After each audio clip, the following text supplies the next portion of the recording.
This nifty 3D printing pen is quite the novelty that my little niece thoroughly enjoys. The package comes with a printing pen, a power adapter, and an assortment of filaments, as well as a stand for when the pen is not in use.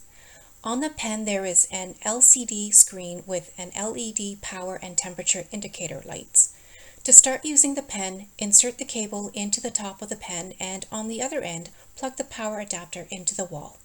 The red light will turn on, indicating a warm-up. This will take about 2 to 3 minutes. Ready for use, the light will turn green. Double-click the forward button to start and feed the filament through the back of the pen. Once the filament has reached the nozzle of the pen, click forward to stop. Press and hold the forward button or double-click for a continuous flow. You can have control of the temperature and filament flow by using the buttons and speed slider. Once you have completed your design, or if you wish to use a different colored filament, press and hold the reverse button to retract the filament. An additional handy feature includes a 2-minute auto sleep function after 3D doodling stops. This neat pen has provided my little niece with hours of fun and has enabled her to make customized gifts for everyone in the family.